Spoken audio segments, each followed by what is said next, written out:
அனைவருக்கும் வணக்கம். இன்னைக்கு பிரண்டையும் சுண்டைக்காயும் வச்சு ஒரு துவையல் எப்படி பண்ணுறதுன்னு பார்க்கலாம். பிரண்டை துவையல் செய்ய தேவையான பொருட்கள்: நல்ல பிஞ்சு பிரண்டையாக இருக்கணும். அதெல்லாம் வாஷ் பண்ணி இது மாதிரி குட்டி குட்டியாக கட் பண்ணி வச்சுக்கோங்க. ஒரு 10 சுண்டைக்காவை சுத்தம் பண்ணி எண்ணெயில் வதக்கி வச்சுருக்கேன். சுவைக்கு ஏற்ப உப்பு, தேவையான அளவு எண்ணெய், 2 ஸ்பூன் உளுத்தம்பருப்பு, ஒரு கொஞ்சமாக பெருங்காயம், ஒரு கொட்டை புளி, 3 வரமிளகாயை கிள்ளி வச்சுருக்கேன். கேஸ் ஆன் பண்ணி ஒரு 2 ஸ்பூன் எண்ணெய் விட்டுக்கலாம். எண்ணெய் காஞ்சோடனே இந்த பெருங்காயத்தை போடுங்க.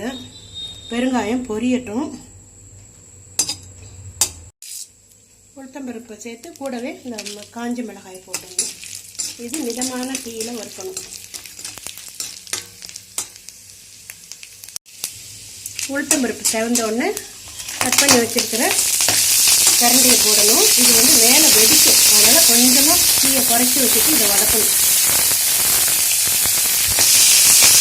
இந்த பிரண்டை நல்லா சுருளை வதக்கணும். சரியாக வதக்கலைன்னா நம்ம துவையல் அரைச்சி சாப்பிடும்போது தொண்டையெல்லாம் காரும். இப்போ இந்த சுண்டைக்காயை சேர்த்து ஒரு வதக்கணும்.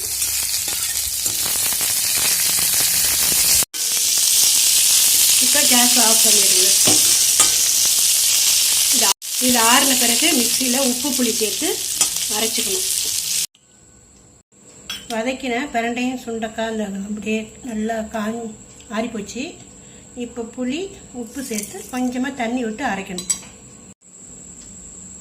இப்பொழுது சுவையான மணமான சுண்டைக்காயும் பிரண்டையும் வச்சு பண்ணுற ஒரு துவையல் தயாராகிடுச்சு.